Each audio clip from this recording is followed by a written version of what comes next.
வணக்கம் நண்பர்களே. வரக்கூடிய பங்குனி மாதத்தில் எந்த மாதிரியான பலன்கள் உங்களுக்கு கிடைக்க போகுது அப்படிங்கிறத தான் இந்த வீடியோ பதிவில் இப்போ நம்ம பார்க்க போகிறோம். முதலாவதாக செவ்வாய் பகவானை பார்ப்போம். செவ்வாய் பகவான் உங்களுடைய ராசிக்கு ராசி அதிபதி மற்றும் அஷ்டமாதிபதியாக தான் வருவார். அந்த செவ்வாய் பகவான் 10வது ராசியில் தான் இவ்வளோ நாள் இருந்தார். செவ்வாய் 10வது ராசியில் இருக்கக்கூடாது. இருக்கலாம், செவ்வாய் இருக்கலாம், ஆனால் அஷ்டமாதிபதியாக இருக்கிறதுனால இருக்கக்கூடாது. அப்படி இருந்துச்சுன்னா என்ன பண்ணுன்னா, ஏற்கனவே ஒரு சிலருக்கு வேலை இருக்காது, வேலை இல்லாமல் கஷ்டப்பட்டுக்கிட்டு இருந்திருப்பாங்க. மறுபடியும் புது வேலை டக்குன்னு கிடைக்காது, அந்த மாதிரி பிரச்சனை இருக்கும். அதே போல் ஏற்கனவே வேலை பார்த்துக்கிட்டு இருக்கவங்களுக்கு வேலையில் ஏதாவது தொந்தரவு வரும், பிரச்சனைகள் வரும். அந்த மாதிரி தான் அந்த செவ்வாய் செய்யும். அப்போ வேலையில் நிம்மதி இருக்காது. ஒரு சிலருக்கு வேலை போகிற மாதிரியெல்லாம் வந்துடும். வேலையை விட்டு நம்ம எப்படியாவது விலைக்கு போயிடணும், வேறு கம்பெனிக்கு போயிடணும் அப்படிங்கிற மாதிரி எண்ணங்கள்லாம் வந்துடும். அதனால தான் செவ்வாய் 10வது ராசியில் இருக்கக்கூடாதுன்னு சொல்கிறது. இப்போ அந்த செவ்வாய் பங்குனி மாதம் 1ஆம் தேதியே 10வது ராசியை விட்டு 11வது ராசிக்கு போயிடுவார். அப்போது தொழில் ஸ்தானம் நல்லாயிருக்கும்.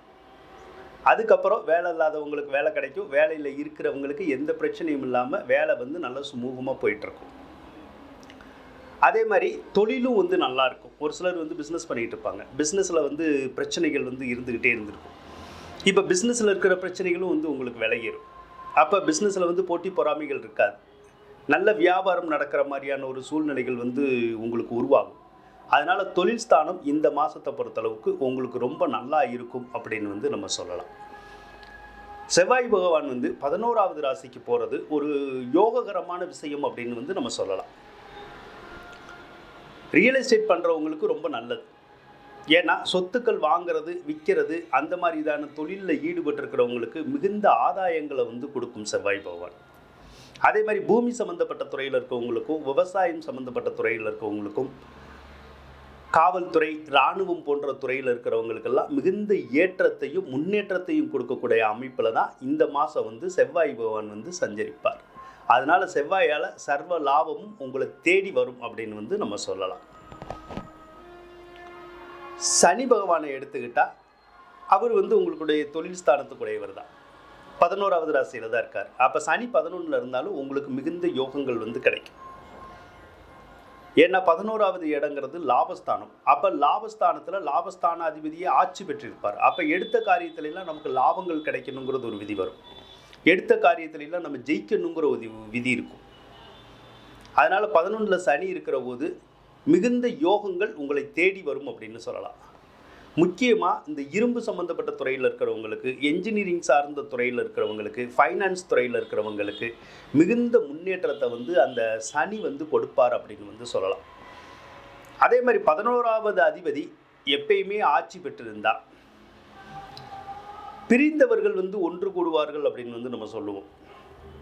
அதாவது இப்போ மேசராசியை பொறுத்தளவு கடந்த காலத்தில் ஒரு சில கணவன் மனைவிக்குள்ள கருத்து வேறுபாடு வந்திருக்கும், சண்டை சச்சரவு வந்திருக்கும், கோர்ட்டு கேஸ் எல்லாம் கூட வந்திருந்திருக்கும் டைவர்ஸுக்காக. ஆனால் இந்த சனி என்ன பண்ணுவார்னா, அப்படி பிரிஞ்சு போகிற கணவன் மனைவியை கூட மீண்டும் ஒன்று சேர்க்கக்கூடிய ஒரு வாய்ப்புகளை உருவாக்குவார். அதனால் திருமண வாழ்க்கையில் மிகுந்த நன்மைகள் கிடைக்கும். ஒருவேளை கணவன் மனைவி டோட்டலாகவே பிரிஞ்சே போயிட்டாங்க அப்படின்னா மறுமணம் அப்படின்னு சொல்கிறோம்ல, 2வது தாரம் அப்படின்னு சொல்கிறோம்ல, அந்த மாதிரி 2ஆம் திருமணம் நடக்கிறதுக்கான வாய்ப்பு ஆணுக்காக இருந்தாலும் பொண்ணுக்காக இருந்தாலும் உங்களுடைய ராசிக்காரவங்களுக்கு இருக்கும். அப்போ 2ஆம் திருமண முயற்சி செஞ்சால் உங்களுக்கு சக்ஸஸ்ஃபுல்லாக வர்றதுக்கான சந்தர்ப்பங்கள் இருக்கும் அப்படின்னு சொல்லலாம். சரிங்களா? சரி. அதே போல் 11வது அதிபதி வலுத்திருக்கிற போது எப்பயுமே நம்ம கொஞ்சம் கவனமாக இருக்கணும். இல்லைன்னா தேவையில்லாத ஃப்ரெண்ட்ஷிப்பு நம்மக்கிட்ட சேரும். அது நல்ல ஃப்ரெண்ட்ஷிப்பாக இருக்காது. அது தகாத உறவு முறைன்னு சொல்கிறோம்ல, அந்த மாதிரியான ஒரு ஃப்ரெண்ட்ஷிப்பாக இருக்கும். அதாவது தேவையில்லாத ஆண் பெண் சேர்க்கை அப்படின்னு சொல்கிறோம்ல, அந்த மாதிரியான உறவுகளையும் அந்த சனி ஏற்படுத்துவார். அதனால் முடிஞ்ச அளவுக்கு அடுத்தவங்ககிட்ட பழகிற போது ரொம்ப கேர்ஃபுல்லாக பழகிறது நல்லதுங்க. சரி, சுக்கிர பகவானை எடுத்துக்கிட்டால் உங்களுக்கு 11வது ராசியில் தான் இருக்கார். சுக்கிர பகவான் 11வது ராசியில் இருந்தாலும் உங்களுக்கு நல்லது தான். ஏன்னா சுக்கிர பகவான் தான் உங்களுக்கு வந்து பணத்தை கொடுக்கக்கூடிய ஒரு கிரகம். அப்போ பணத்தை கொடுக்கக்கூடிய ஒரு கிரகம் வந்து 11வது ராசியில் இருந்தால் ஏதாவது ஒரு வழியில் வந்து உங்களுக்கு பணவரவு வர்றதுக்கான வாய்ப்புகள் வந்து இந்த மாதத்தில் வந்து உங்களுக்கு இருக்கும். அப்போ தொழில் விருத்தியும் ஏற்படும், தொழில் மூலமாகவும் பணம் கிடைக்கும், சிலருக்கு வர வேண்டிய பணமும் வர்றதுக்கான வாய்ப்புகள் இருக்கும். தேவைக்கேற்ற பணவரவை வந்து கொண்டு வர்றதுக்கான சந்தர்ப்பத்தை அந்த சுக்கிரன் வந்து கொண்டு வருவாருங்க. அதனால் சுக்கிரன் 11ல் இருந்தால் சர்வ லாபம் அப்படின்னு வந்து நம்ம சொல்லலாம். அதே மாதிரி சுக்கிரன் வந்து உங்களுக்கு 7ஆம் அதிபதியும் கூட. உங்களுடைய கணவன் அல்லது மனைவி மூலமாக நல்ல ஆதாயங்கள் கிடைக்கும். அதே மாதிரி உங்களுடைய கணவனுடைய வீட்டார் அல்லது மனைவியினுடைய சொந்தக்காரங்க இருக்காங்கல்ல, அவங்களுடைய வீட்டாரெல்லாம் இருக்காங்கல்ல, அவங்க நாளையெல்லாம் மிகுந்த யோகத்தை கொடுக்கக்கூடியவர் தான் சுக்கிரன். அதே மாதிரி ஆடை ஆபரணத்துறையில் இருக்கிறவங்களுக்கும் கலைத்துறையில் இருக்கிறவங்களுக்கும் இந்த மாதம் வந்து ரொம்ப சிறப்பாகவே இருக்கும் அப்படின்னு வந்து நம்ம சொல்லலாம். சூரிய பகவானை எடுத்துக்கிட்டோம்னா சூரிய பகவான் 12வது ராசியில் தான் இந்த மாதம் சஞ்சரிக்க போகிறார். சூரிய பகவான் 12வது ராசியில் சஞ்சரித்தா அரசாங்க அதிகாரிகளுக்கு, அரசியல்வாதிகளுக்கு நாம் ஏதாவது பணம் கொடுக்க வேண்டியது வரும். சிலருக்கெல்லாம் லஞ்ச பணம் கூட கொடுப்போம். அந்த மாதிரியான சூழ்நிலைகள் வந்து இந்த மாதம் வந்து சிலருக்கு மட்டும் உருவாகும். எல்லாத்துக்கும் வராது, ஒரு சிலருக்கு மட்டும் வரும். அதாவது அரசாங்க அதிகாரிகளுக்கு காசு கொடுத்து நம்ம ஏதாவது காரியங்கள் எல்லாம் சாதிக்கணும்னு நினைக்கிறோம்ல, அந்த மாதிரியான ஒரு சூழ்நிலைகள் வந்து சில மேசராசிக்காரவங்களுக்கு வந்து உருவாகும். ஒரு சில மேசராசிக்காரவங்களுக்கு தந்தை வழி உறவுக்காரவங்க இருக்காங்கல்ல, அவங்கனால ஏதாவது செலவுகளோ அல்லது மருத்துவ செலவுகளோ வர்றதுக்கான வாய்ப்புகள் வந்து இந்த மாதம் இருக்கும். சிலருக்கு வந்து பெற்ற பிள்ளைகள்னால கொஞ்சம் செலவுகள் ஏற்படுறதுக்கான சந்தர்ப்பம் இந்த மாதம் வந்து கொஞ்சம் இருக்கும். புதன் பகவானை எடுத்துக்கிட்டோம்னா உங்களுக்கு 3 மற்றும் 6 உடையவர் தான். அவர் 12வது ராசியில் தான் சஞ்சரிக்கிறார். பொதுவாக 12வது ராசியில் புதன் சஞ்சரித்தா கூட உங்களுக்கு உடல்நிலை வந்து ஏதாவது ஒரு விதத்தில் வந்து பாதிக்கிறதுக்கான வாய்ப்புகள் வந்து இருக்குது. அப்போ கொஞ்சம் மருத்துவ செலவுகள் வந்து இந்த மாதம் வந்து போகிறதுக்கான வாய்ப்புகள் வந்து உங்களுக்கு இருக்குது. மருத்துவ செலவு வரும்னாலும் பெரிய நோய் நொடி வர்றதுக்கான வாய்ப்புகள் இல்லை. ஏதாவது அந்த சளி, இருமல், காய்ச்சல் அந்த மாதிரியான உடல் உபாதை இருக்குல்ல, அது மட்டும் இந்த மாதம் வந்து ஒரு சிலருக்கு வந்து போகிறதுக்கான சான்சஸ் வந்து இருக்குது அப்படின்னு வந்து நம்ம சொல்லலாம். சரிங்களா? ஒரு சிலருக்கு வந்து முழங்கால் வலி வரும், ஒரு சிலருக்கு முதுகு வலி வரும், ஒரு சிலருக்கு இந்த தோலில் அலர்ஜி வர்றது, அதே மாதிரி இந்த நரம்பு சம்மந்தப்பட்ட கோளாறுகள் வர்றது, அந்த மாதிரி வர்றதுக்கான வாய்ப்புகள் இருக்கும். சிலருக்கு கல்வி வழியில் வந்து செலவுகள் ஆகும். உங்கள் வீட்டில் இருக்க பிள்ளைங்க படிக்கிறதுக்காக வந்து செலவுகள் வந்து அதிகமாகும். அல்லது நமக்கே வந்து படிக்கணும்னு தோணும், அதுக்காக வந்து நம்ம செலவு பண்ணுறதுக்கான ஒரு சந்தர்ப்பம் வந்து இந்த மாதம் வந்து உங்களுக்கு கொஞ்சம் இருக்குங்க.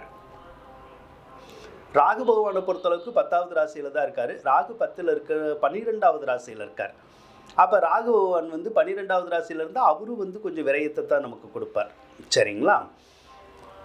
விரயம் அப்படின்னா கொஞ்சம் செலவு வரும், அவ்வளோதான். அதே மாதிரி ராகு 12வது ராசியில் இருக்கும் போது சிலருக்கு வந்து சரியான அயன சயன போகம் இருக்காது, அதாவது சரியான தூக்கம் இருக்காது, அதிகமான அலைச்சல் திருச்சல் மட்டும் கொஞ்சம் இருக்கிறதுக்கான வாய்ப்புகள் வந்து இருக்கும். கேது பகவானை பொறுத்தளவுக்கு 6வது ராசியில் தான் இருக்கார். 6ல் கேது இருந்தால் ஒரு சிலருக்கு சூடு சம்பந்தப்பட்ட நோய்கள் வரும். இந்த பருவு வர்றது, கொப்பளங்கள் வர்றது, அல்லது பல்லு வலி வர்றது, கண் வலி வர்றது, அந்த மாதிரியான உடல் உபாதைகள் வந்து போகிறதுக்கான வாய்ப்புகள் வந்து சிலருக்கு வந்து இருக்குங்க. அடுத்து குருவை எடுத்துக்குவோம். குரு பகவான் தான் உங்களுடைய ராசி மேலே இப்போ இருக்கார். எப்பயுமே குரு பகவான் வந்து ராசி மேலே வந்து இருக்கக்கூடாது. ஏன் அப்படின்னு கேட்டிங்கன்னா, ராசி மேலே குரு இருந்தால் நம்ம செய்கிற காரியங்கள் வந்து நல்லா வராது, எடுக்கிற காரியங்கள் வந்து தோல்வி ஆயிரும். அதே மாதிரி குரு வந்து பணத்துக்கு அதிபதி. அப்போ குரு ராசி மேலே இருந்தால் வனவாசம் போகணும் அப்படின்னு சொல்லுவாங்க. அப்போ வந்து என்ன செய்வோம் அப்படின்னா, ஒரு சிலர் வந்து கைப்பொருளெல்லாம் இழக்கிற மாதிரியான சூழ்நிலைகள் வந்து உருவாக்கிடும். அதே மாதிரி பணத்தை கொடுக்க மாட்டார், பண தட்டுப்பாடை வந்து கொடுத்துருவார். ஒரு சிலருக்கு வந்து சரளமான பண புழக்கம் இருக்காது, அதே நேரத்தில் கடன் சுமைகள் வந்து அதிகமாயிடும். அதனால் ஒரு சிலர் என்ன நினைப்பாங்கன்னா, வீட்டை விட்டு கூட போயிடலாமா, ஊரை விட்டு போயிடலாமா அப்படிங்கிற மாதிரியெல்லாம் எண்ணங்கள் வந்து வரும். அதே மாதிரி மனக்குழப்பங்களை வந்து குரு பகவான் வந்து கொடுப்பார். இப்போ குரு பகவான் வந்து ஏப்ரல் மாதம் கடைசியில் தான் வந்து உங்கள் ராசியை விட்டு விலகிறார். அது வரைக்கும் வந்து கொஞ்சம் பொருளாதாரத்தில் தட்டுப்பாடு கொஞ்சம் இருக்கும். கொஞ்சம் சமாளிச்சுக்கோங்க. அதுக்கப்புறம் வந்து உங்களுக்கு குரு மாறிச்சுன்னா பொருளாதாரத்தில் எந்த பிரச்சனையும் வராது, தொழிலில் எந்த பிரச்சனையும் வராது. அதுக்கப்புறம் வந்து உங்களுக்கு ஃபுல் அண்ட் ஃபுல்லாகவே ரொம்ப நல்லா இருக்கும் அப்படின்னு வந்து நம்ம சொல்லலாங்க. ஆக கிரகநிலைகள் எல்லாம் பார்க்குற போது பல கிரகநிலைகள் வந்து உங்களுக்கு நல்ல நிலைமையில தான் இருக்குது, நல்ல சாதகமான நிலைமையில தான் இருக்குது. அதனால இந்த பங்குனி மாதம் உங்களுக்கு ஒரு சிறப்பான மாதமாகவே இருக்கும் அப்படின்னு சொல்லி கூறிக்கொண்டு விடைபெறுகின்றேன். நன்றி, வணக்கம். மேசராசிக்காரர், உங்களுக்கு இந்த வீடியோ பிடிச்சிருந்தால் லைக் பண்ணுங்கள், ஷேர் பண்ணுங்கள், மறக்காமல் சப்ஸ்கிரைப் பண்ணுங்கள். நன்றி மேசராசி நண்பர்களே.